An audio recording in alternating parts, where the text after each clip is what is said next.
rapid drives Georgia right where it expected to be. Atlanta, Georgia took the red-eye flight back from Los Angeles in the hours following its Rose Bowl win against Oklahoma and then hopped on a bus for the drive from here to Athens, leading a caravan of bleary-eyed coaches and players to lean their heads against windows and seatbacks to catch even a few minutes of extra sleep before kicking off preparations for the championship game matchup with Alabama. It was during that drive that cell phones belonging to Georgia's assistant coaches dinged, beeped and vibrated to life. In a detailed text, Kirby Smart was setting the tone. "Here's what we need to do," Smart said in his message. "Here's what we did wrong against the Sooners, and here's why we can't ever do that again." It was full speed ahead, said Georgia tight end coach and special teams coordinator Shane Beamer.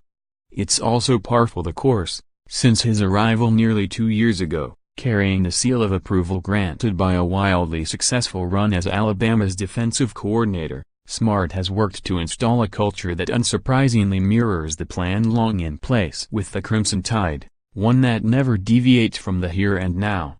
Woken column, a warning, college football could be headed into a ditch more. Kirby Smart has Georgia in title game after mimicking his mentor Bulldogs. College football's sleeping giant, Georgia, is wide awake more. Georgia's Nick Chubb is college football's most unfairly overlooked superstar every single day. Whether in April, May, June, all you're worried about is that day, Beamer said.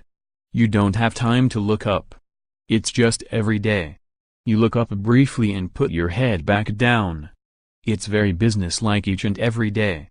The Bulldogs have moved fast, but Georgia didn't hire Smart expecting mediocrity. The subtle sense of weariness that accompanied the final months of Mark Richt's tenure, the idea that the Bulldogs had topped out, if at a fairly elite level, was the impetus behind a wholesale shift in culture and direction. Smart only knew one way, the Alabama way. Just as you don't buy a Ferrari to travel in the right lane, the Bulldogs didn't bring on Smart to maintain the status quo but to shake up every inch of the program's foundation. Coach Smart, you just looked at his resume, wide receiver Trey Blount said. He came from a great program. He was bringing the things he learned there to our program. We just had to trust him. The matchup of teacher and pupil found in the college football playoff championship game was not in itself predestined long in advance of Monday night. There are too many variables and hypotheticals involved in the title race to have predicted an all-Southeastern Conference meeting of Bulldogs and Crimson Tide. But the idea that Georgia was headed for this moment seemed inevitable. We knew we had the right plan, tight end Isaac Nauta said. This is kind of where we expect it to be. To me, it's not a shock that we're here one bit. Georgia always had talent. That's even ticked up a notch with Smart's arrival, with successive top-ranked classes bolstering an already impressive array of ability. In theory, the Bulldogs always had as their goal the idea of playing for and winning a national title.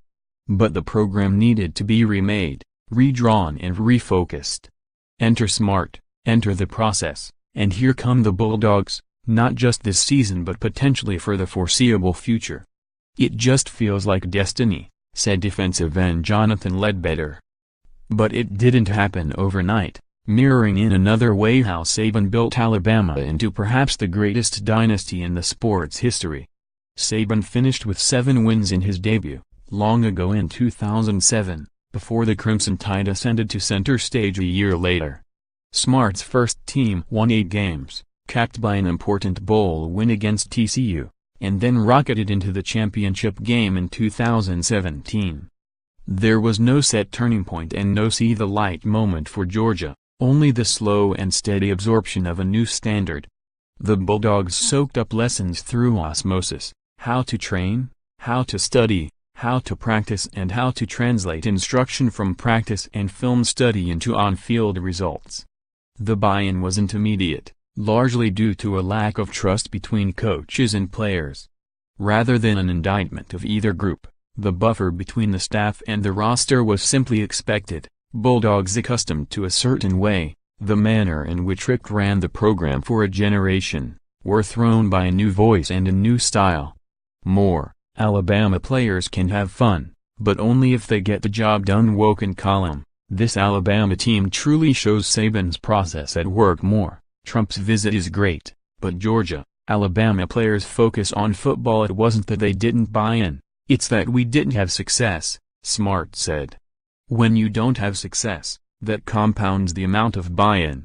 If you win, they buy in. And this year, we had some key early wins that allowed them to say, you know what? We're doing this the right way. I felt like that was much different this year.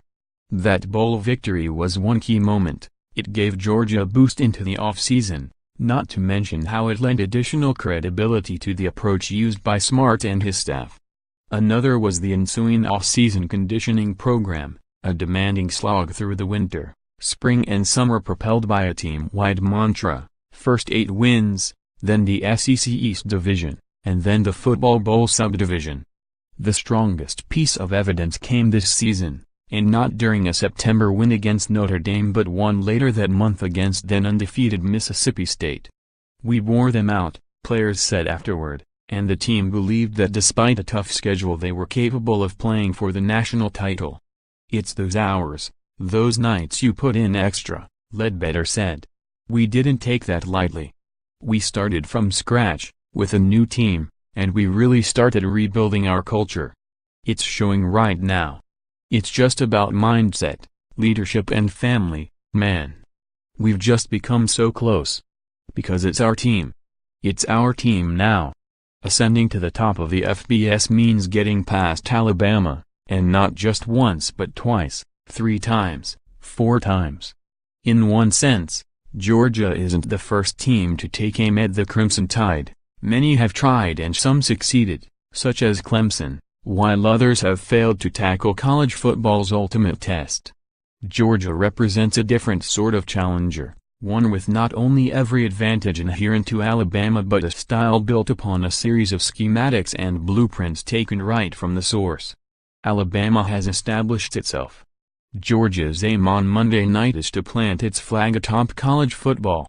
And not just once. The feeling at Georgia is that a powerhouse in its infancy is close to reaching maturity, perhaps as soon as 60 minutes after kickoff against the Crimson Tide. It's a feeling of inevitability, of destiny. Georgia expected this day would come, as a matter of when, not if. I think because of that, because of what the seniors have said is the standard, I think Georgia's going to be good for a long time to come, Nauta said. This is the standard. From here, we've got to keep raising the bar. That's what we want to do as a program. I'm excited to end this year strong and for the future.